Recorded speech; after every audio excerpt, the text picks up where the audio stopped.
DJ, welcome. Shola Akanbi, you are welcome.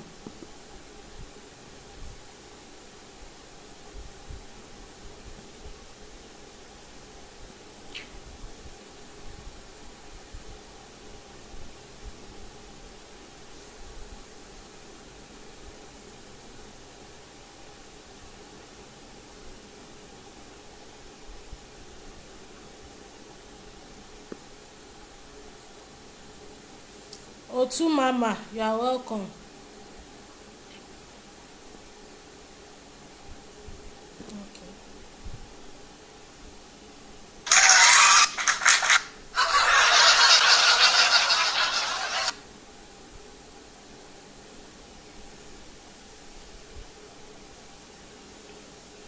Please help me to double tap on TikTok.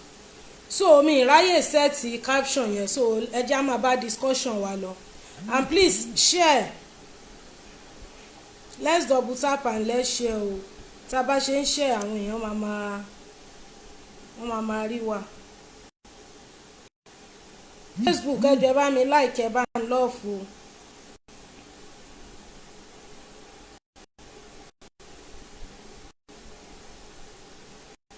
Ẹ dẹ̀ bá mi share. So that àwọn tán wà ní the other page wa, they will come and join us. Mr. Adeni Todebi, you are welcome. Tá bá ti pé 30, we will start. Once Mama K, you are welcome. Debbie for real, welcome. Mo fẹ́ dúró kí àwọn gifters mi wọlé. Idris Wells. King Jaja of Opobo, he always knock the door with gifts. So mo ní a fẹ́ sọ̀rọ̀ nípa àwọn ohun asaraloore tó wà nínú àtọ̀, that is nutritional content of sperm. Ẹ má máa lílé tó wà lọ́wọ́ mi, mo attend nìka kan lánàá ni. Àwọn tán wà lórí main page mi, tán wà lórí Bọ́sẹ̀dé JMK page yẹn, wọ́n rí nìka yẹn. So because mo ṣe live stream ń bẹ̀, mo upload ẹ̀ síbẹ̀. So ṣe mọ̀ pé àwa tí a bá jẹ́ committee of friends báyìí, táwọn ọ̀rẹ́ wa bá ti ń ṣe nǹkan, a máa ń gbogbo àwọn nǹkan wọn lájọ máa ń ṣe papọ̀. So whatever thing tán bá ń ṣe tó dàbí àṣà, òun làwa náà máa ń replicate tí a bá lọ síbi òde wọn. So a máa ń fi yẹ́ wọn sí níṣẹ́ rí, because ọ̀rẹ́ mi yẹn ọmọ àwọn tí wọ́n máa àwọn ìlú tán máa ń ṣe irú nǹkan báyìí ni. So thank you so much everybody. Then gbogbo ẹ̀yin tẹ́ kí ọ̀rẹ́ mi kú oríire àná, ẹ ṣé gan. Though main page mi orí Bọ́sẹ̀dé JMK ni àwọn èèyàn yẹn wà, but all the same màá sì share program yìí lórí page yẹn so that people will watch. Ẹ jọ̀ọ́ ẹ bá mi like and love lórí Facebook, TikTok ẹ jọ̀ọ́ ẹ bá mi double click. Aláfẹ́ sọ̀rọ̀ nípa àwọn asaraloore tí ó wà nínú àtọ̀. Bẹ́ẹ̀ ká tó lọ síbẹ̀, mo fẹ́ sọ fún wa wípé ẹ jẹ́ kí a máa ṣe àwọn nǹkan tó jẹ́ pé ó máa mú kí àlàáfíà kó wà ní àwùjọ wa, ṣóyé wa bẹ́ẹ̀ yẹn. And most of the time mo kàn máa ń rí wípé nígbà tá a bá fìfẹ́ hàn síra wa, ó máa ń promote peace. Ọkàn tá a bá ń lò, inú tá a bá ń lò pẹ̀lú ara wa, ó máa mú kí ayọ̀ àti àlàáfíà kó wà ní àwùjọ. So ìyẹn ó ṣe pàtàkì. Then mo tún share update kan lórí Facebook mi wípé arábìnrin kan ó sọ pé òun ti pé 43 years, wípé so ṣé ó dáa kí òun ní oyún kóun dẹ̀ bímọ, kó má bàa fi wà lonely pending the time tí òun á fi ní ọkọ, pé òun need the public opinion. So ìgbà tí mo gbé kinní yẹn sórí update mi, mo wá rí i pé gbogbo àwọn èèyàn tí wọ́n ń wá sí DM láti wá béèrè enquiry nípa woman yẹn, ṣe ni gbogbo wọn sọ pé àwọn ní ìdí ẹ̀ àkín connect ẹ̀ máwọn. Kò sọ, èmi ò kí ń ṣe matchmake, number one yẹn kò dẹ̀ sọ pé ó ní ìdí relationship. The way she spoke as if pé ó ti ní èèyàn tó fẹ́ bímọ fún yẹn ńlẹ̀. Ó kàn fẹ́ seek public opinion pé as a 43-year-old sister tóun ò marry rí, tóun ò dẹ̀ bímọ rí, pé ṣé ó bójúmu fóun láti jẹ́ pé kóun bímọ. Kò sọ pé òun wáyàn, because ẹ̀yin tẹ́ fẹ́ ṣe jìgólò ẹ̀tẹ̀ tí wá pọ̀ láyé nísìn, ó ní agbára o. Ọlápẹ́ kan gbọ́ wípé ọkọ kò wọ́kọ, ọmọ ló kàn fẹ́ bí, ẹ ti sáré ya wá bẹ́ẹ̀ tó bá jẹ́ pé fífẹ́ pé kéyìn ò fẹ́yàn ní ṣùlọ́kà ni ẹ̀ fẹ́ ṣe yẹn kò sọ pé òun wá ọkọ kò sọ pé òun wá ẹni tí kò lóun nídìí ọkùnrin tó yẹ yín ó kàn ní òun nídìí public opinion say as a 43-year-old lady ṣé kóun ó ṣe kíni ṣé kóun ó bímọ pending the time tọkọ á wá so kò sọ pé òun nídìí ọkùnrin so kẹ́ ẹ kókó yín pamọ́ kẹ́ ẹ so kó yín lókùn. Nutritional content of sperm cell mama k you are welcome. Ẹ jọ̀ọ́ ẹ bá mi double tap lórí TikTok tẹ́ ẹ bá ti double tap àwọn èèyàn ò ní rí i pé à ń ṣètò.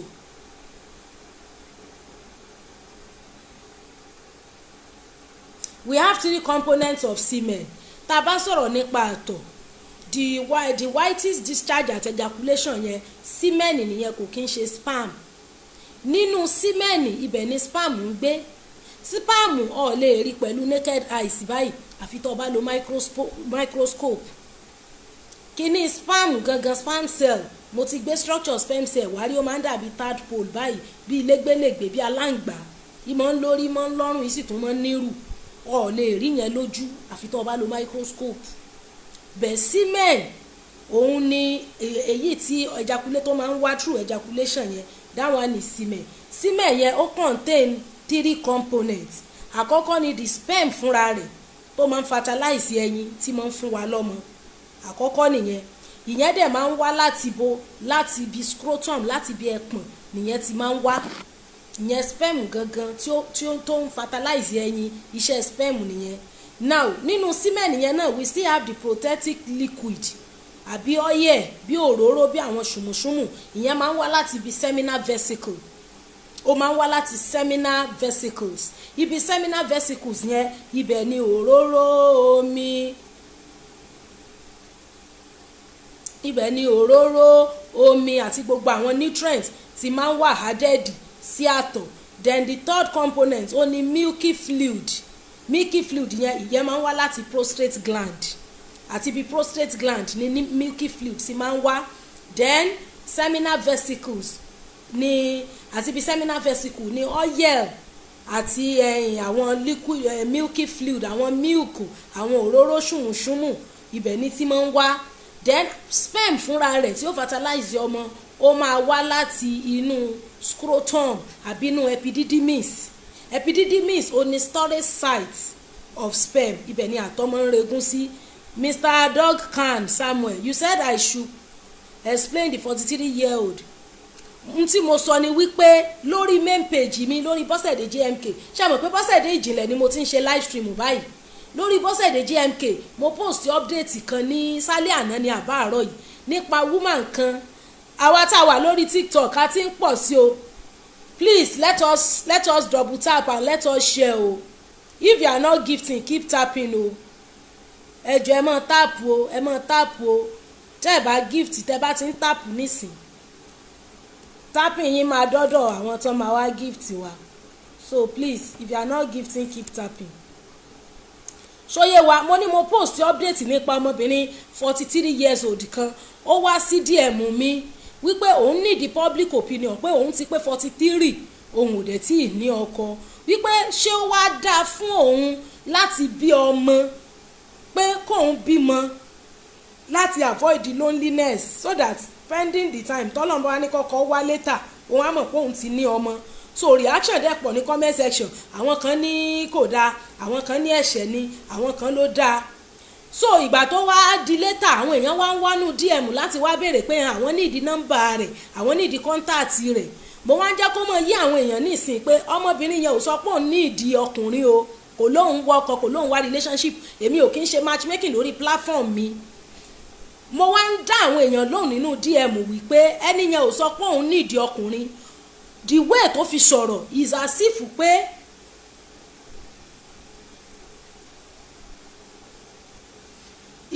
pé ó ti ní èèyàn tí ó fẹ́ bímọ yẹn fún lọ́wọ́ ó kàn fẹ́ seek public opinion ni tí ò bá dẹ̀ léyàn gan kò sọ fún mi pé òun wọkùnrin ṣóyé wa bẹ́ẹ̀ yẹn nǹkan tí mo ń sọ nìyẹn o. Mr. Owó ni kókó kí lẹ sọ ṣé bí mo ti sọ pé lílè tí mo ṣe mo ní mo attend nìka mo attend wedding ọ̀rẹ́ mi lánàá wedding wọn culture wọn máa ń ya lílè gbogbo committee of friends gbogbo àwọn tó ń jọ́rẹ̀ ìyàwó wọn máa ya lílè ó ní lílè tí mo yà yìí ó dà ń pẹ́ ẹ̀ṣẹ̀ join wa ni mo ti sọ́kẹ́ tó dé àwọn tó wà lórí main page mi tó wà lórí Bọ́sẹ̀dé JMK page mi wọ́n mọ̀ because mo ṣe live stream níbi wedding yẹn lánàá I did mo live nìkan yẹn ni so everybody saw it ṣóyè wà bẹ́ẹ̀ yẹn so that is it a sọ wípé àtọ̀ the sperm cell itself tó máa ń fertilize ẹyin then we also talk about the protective liquid òun ni ó máa ń wá láti ibi seminal vesicle then we talk about the milky fluid ó máa ń wá láti prostate gland so the combination of mẹ́tẹ̀ẹ̀ta yìí òun ló ṣe kí ni òun ló make up àtọ̀ different site and position lọ́dẹ̀ tí máa ń wá ṣóyè wa bẹ́ẹ̀ yẹn that is the reason why tá a fi sọ wípé gbogbo àwọn tí wọ́n máa ń lo sex toy yẹn wọ́n kàn ń tanra wọn ni oríṣiríṣi àwọn nǹkan tí ó máa fún tó máa ṣe ara obìnrin ní oore ò lè rí lára àwọn sex toy tí ẹ̀ ń gbé kiri ṣóyè wa bẹ́ẹ̀ yẹn so nǹkan tí à ń sọ nìyẹn náà kí wá ní àwọn nǹkan aṣaralóore yẹn àkọ́kọ́ ó ní melatonin àwọn nǹkan aṣaralóore tó wà nínú àtọ̀ ó tó bí 30 or even more because àtọ̀ fún rẹ̀ ó wà proteinous ó contain huge amount of protein ṣó ti yé wa bẹ́ẹ̀ yẹn so ẹjọ́ TikTok any gifter you see you connect tẹ́ bá ti rí gifter please connect with them ẹ lọ tẹ̀lé wọn that's how to acquire gifter to yourself as well when you start doing your own live stream Mr. Abiodun Lawal you're welcome. Melatonin iṣẹ́ melatonin ni pé it will relax your nerves tó yẹ wà bẹ́ẹ̀ and it will help you to sleep iṣẹ́ melatonin nìyẹn ó wà nínú àtọ̀ ṣé ẹ mọ̀ wípé àtọ̀ ó jẹ́ component chemical tó ní oríṣiríṣi gbogbo àwọn nutrients nínú tó dẹ̀ mọ́ mú kí ara ọkùnrin kó ṣe kíni kí ara obìnrin kó ṣe kíni kí ó ní àlàáfíà ṣóyè wa adẹ̀ tí máa ń sọ wípé kò ń ṣe pé tó lọ ṣe ní ọ̀nà àìtọ́ tó bá mọ̀ pé ò tí ì lọ́kọ mọ́ lọ rè ṣe zìnà mọ́ lọ rè ṣe immorality o mọ́ lọ rè ṣe morality o thank you for the rose o it sifa thank you sir.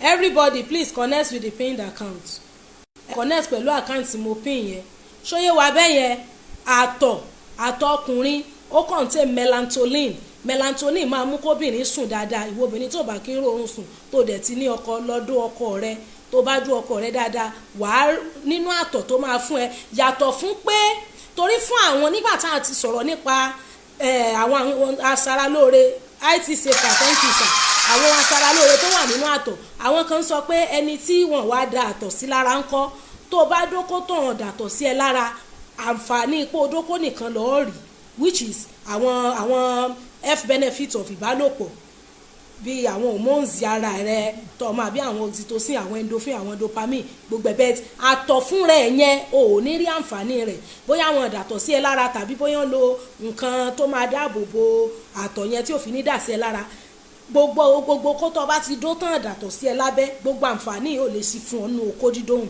it safer ẹ ṣé mo dúpẹ́ thank you sir gbogbo àǹfààní ò lè bí ní ìsìn báyìí ní ìsìn tó bá ra ẹyin tó jẹ funfun nú ẹ tó yọ yóòkì ẹ dànù àǹfààní funfun nìkan lọ́ọ́ rí ọ̀ lè ráǹfààní yóòkì bó ṣe rí nìyẹn tó bá dóko tán dàtọ̀ sí ẹ lára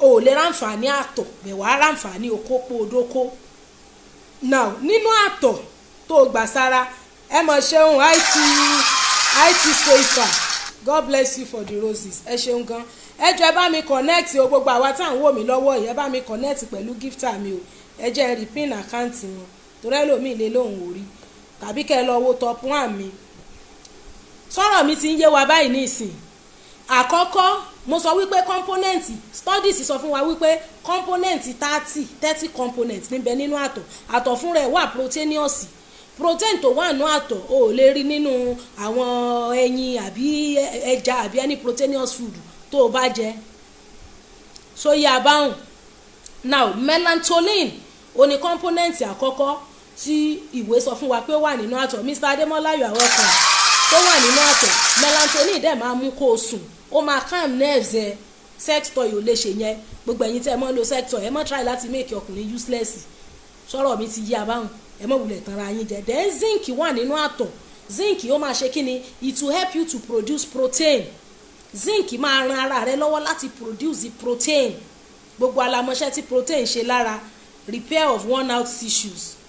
Protein ló ń repair worn out tissue lára, òun ló mú kéèyàn grow, ló mú yàn develop àwọn secondary growth, àwọn secondary futures ara, òun ló mú kéèyàn develop wọn, àwọn secondary reproductive futures of ara.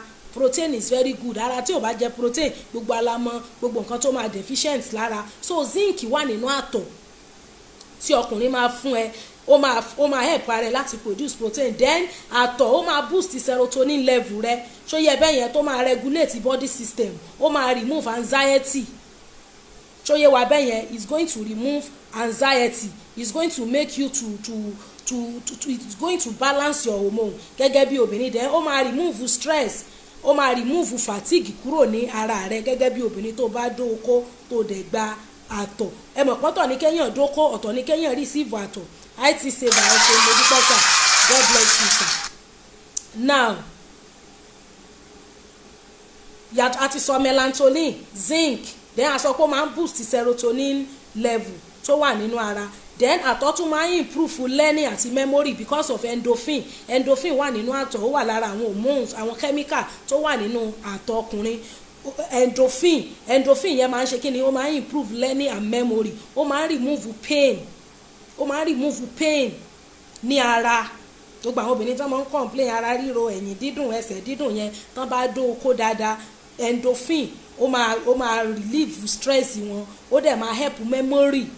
Tó yẹ wá bẹ́ẹ̀ yẹn, it helps learning. Gbogbo àwọn tó máa ń sáré ń gbàgbé nǹkan, tó máa ń kanra bí ajé elékùn torí àìròkódó ni. Tó yẹ wá bẹ́ẹ̀ yẹn, àtọ̀ ó tún jẹ́ anti-inflammatory tó máa ṣe kí ni, tó máa relax àwọn swollen body. Tó yẹ wá bẹ́ẹ̀ yẹn, fún àwọn tó jẹ́ pé ara wọn máa ń wú, ṣóyè wa bẹ́ẹ̀ yẹn, ara wọn máa ń wú, ẹlòmíì ẹnu ẹ̀ akàndédé wú, ẹ̀kẹ́ rẹ̀ akàndédé wú. Ṣóyè wa bẹ́ẹ̀ yẹn, Lexi, thank you for the raise, God bless you. Ẹ̀kẹ́ ẹlòmíì akàndédé wú, ẹlòmíì àyíkàndédé jí, ẹnu ẹ̀ á wú. Àtọ̀ ó jẹ́ is anti-inflammatory, ó máa ń help ara, kò ní jẹ́ kéèyàn máa ní àwọn bruises, àwọn swollen body ní ara. Legacy, thank you for the raise, God bless you.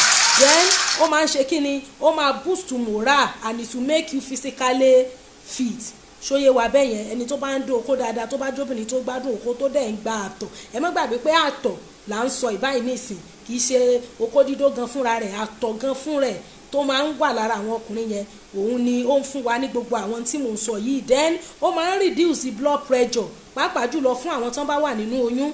Then ó tún máa ń fún aláboyún àtọmọ inú rẹ̀ ní oxygen.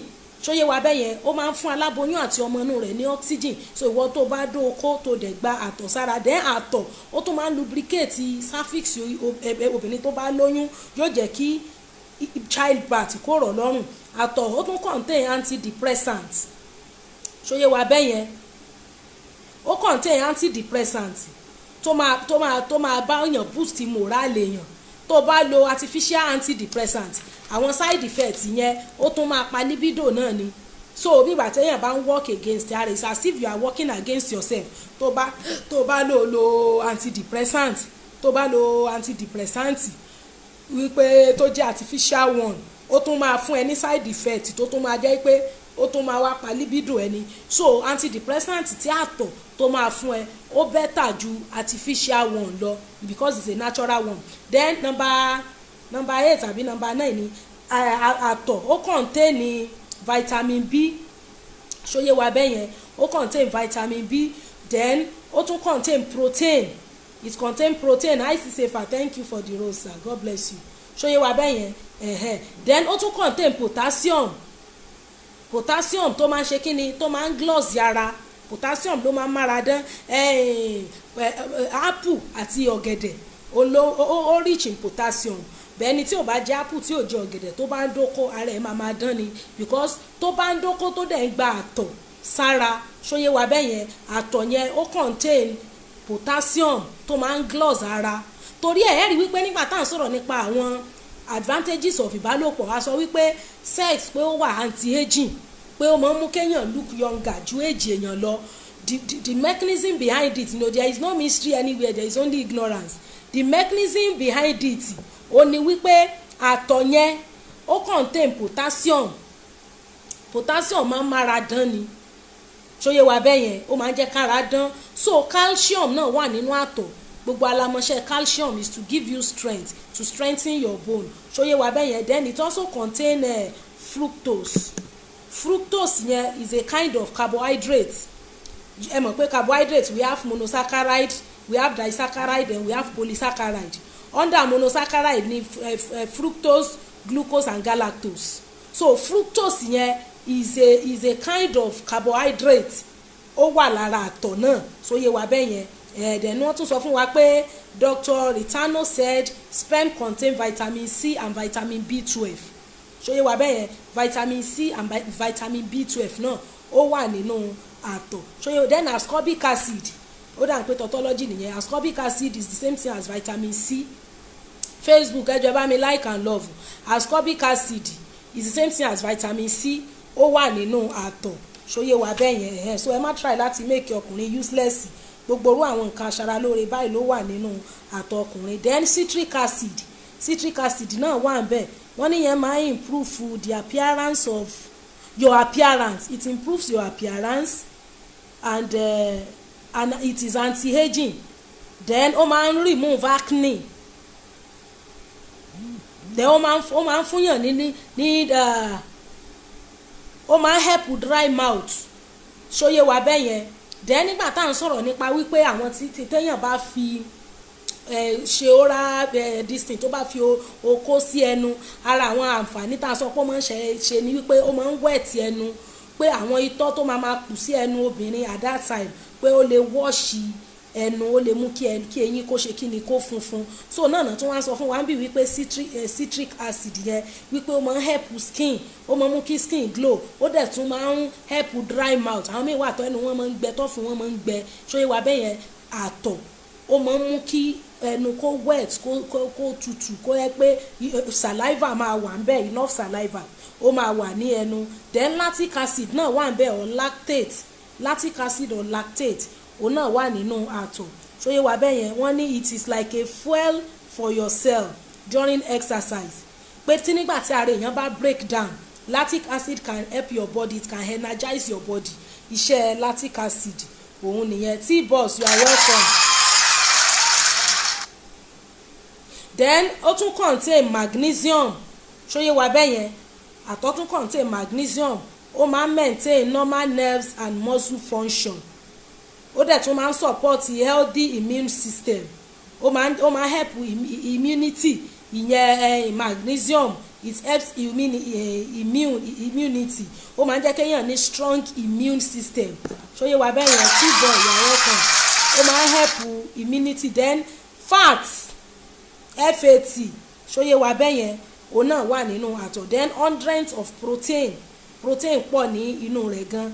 Then wọ́n tún sọ yí pé quantity àti nutritional component rẹ̀ ṣóyè wá bẹ́ẹ̀ yẹn.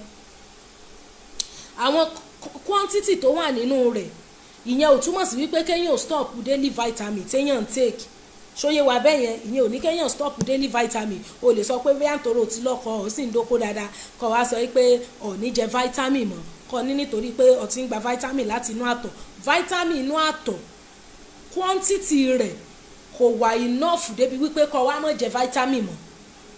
Fún àpẹẹrẹ nísìnyí a sọ wípé potassium ó wà nínú àtọ̀, a dẹ̀ sọ pé apple àti banana ó rich in potassium. O lè wá sọ pé nígbà tó ti marry ọ̀dọ́kọ́ ìgbà yẹn lọ ń jẹ apple tó ń jẹ banana, ní ìsìn báyìí tó ti dóko ní tó ti marry ní ìsìn tó ti ń dóko ní ìdí apple mọ́. O lè sọ bẹ́ẹ̀ yẹn o, because nǹkan tí studies yìí ń fi yé wa ní ìsìn ni wípé quantity rẹ̀ yẹn kò enough láti sọ wípé kéèyàn quit daily vitamin consumption. ṣàlàyé mi yé wa. O lè sọ pé ẹ bá ní ẹ mọ̀ bọ́ ẹ wá jẹ apple, èmi ò jẹ apple, èmi tó ṣe wípé mọ̀mọ́ ń súnmọ́ ọkọ mi dáadáa, vitamin sì wà nú àtọ̀, so èmi ò jẹ apple. O lè sọ yẹn o. We understand the fact that there is vitamin inside àtọ̀, but you have to you don't have to quit your daily consumption of vitamin. TikTok guys, please, I'm on live game o, kindly support me. We are 45 already, so guys please support me on this live game o. ẹ bá ń gbé nǹkan ńlá wọlé o. So at least àwọn components yẹn bẹ́ẹ̀ yẹn. I'm on live game on TikTok. Guys please drop something, 1 rose, 2 roses, 3 roses. ẹni tó bá dẹ̀ ní lion kó gbé wọlé. And if you are not supporting, please keep tapping. If you are not gifting, keep tapping.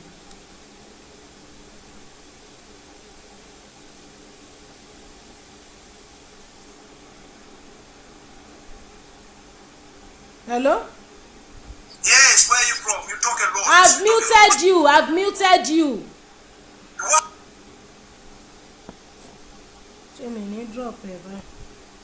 Let me finish this lecture. So mo sọ fún wa wípé the amount is not equivalent to what will make you to do what? To stop your daily vitamin consumption. Then another component is potassium. Potassium.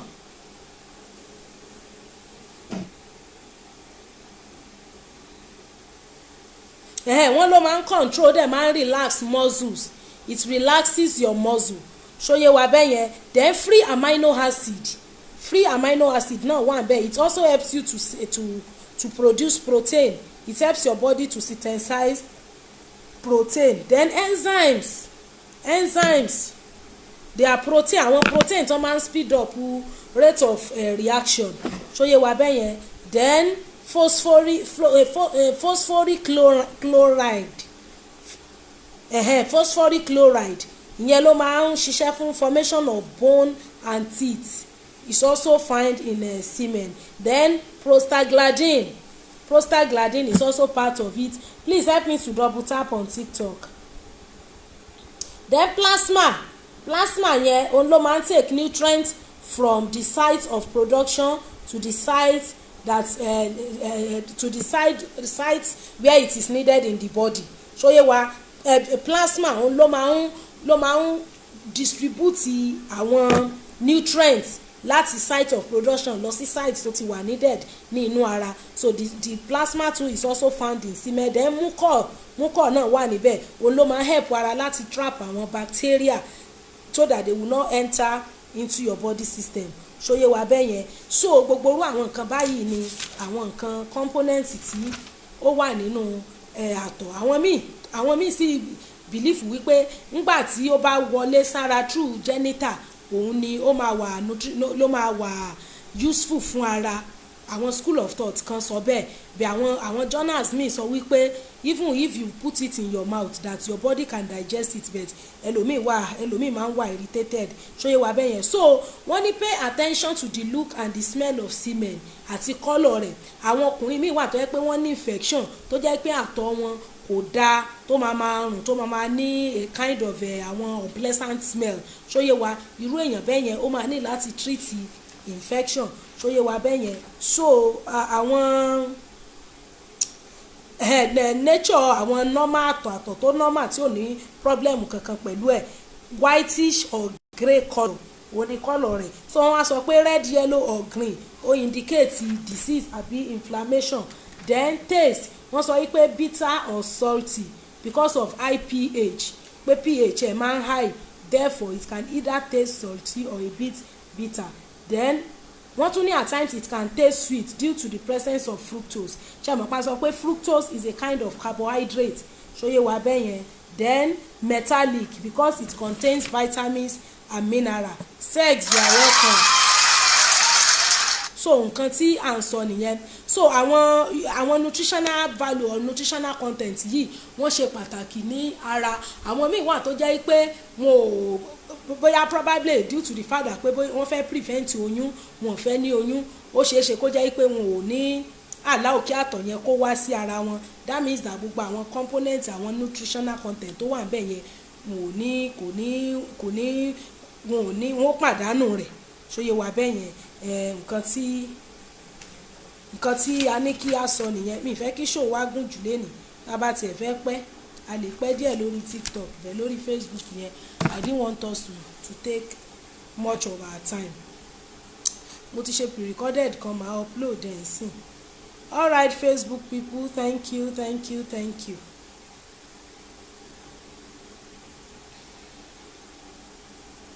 Mr. Money on TikTok, you are welcome. Ó dá Facebook ẹ má jẹ́ ká gbàgbé Ọ̀yọ́ model alternative therapy fún gbogbo àwa tá a bá nílò àgbo pátápátá either in this country or even outside. Èèyàn mo sì gbà wípé wọ́n yìí ṣe ìpolówó lórí kínní ṣóyè wà bẹ́ẹ̀ so ẹ jẹ́ ká kàn sí wọn ṣóyè wà bẹ́ẹ̀ yẹn then àwa tá a bá nílò nọ́mbà wọn we can come to my DM.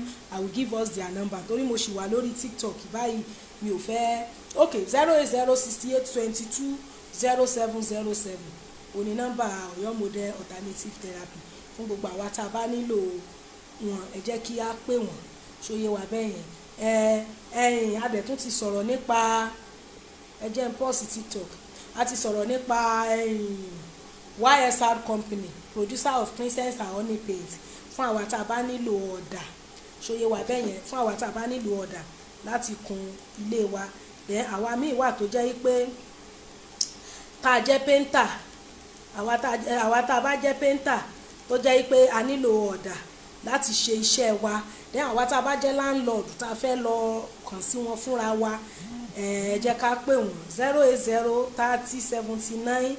08030796686 08030796686 Princess and Honey paint depot ibẹ̀ ni a máa já sí Lila Caps Nigeria Limited náà fún gbogbo àwa tá a bá nílò àgbo tá a nílò tewétegbò ṣóyè wà bẹ́ẹ̀ yẹn oríṣiríṣi places ní Lila Caps Nigeria Limited wà wọ́n wà ní Port Harcourt wọ́n wà l'Ondo State wọ́n wà l'Abuja wọ́n wà ní Ìbàdàn wọ́n wà l'Èkó different location so tá a bá ti pè wọ́n bóyá a fẹ́ rí wọn fún consultation ni a bá fẹ́ ra a fẹ́ place order ẹ jẹ́ ká kàn sí Lila Caps Nigeria Limited nọ́mbà wọn ni 08159405621 08159405621 Lila Caps Nigeria Limited ibẹ̀ ni a já sí ẹ jọ̀ọ́ ẹ bá mi share fídíò yìí gbogbo ẹ̀yin ará Facebook help me to share this video and ẹ já drop comment wa àbí observation wa sí comment section. Thank you so very much guys. God bless you.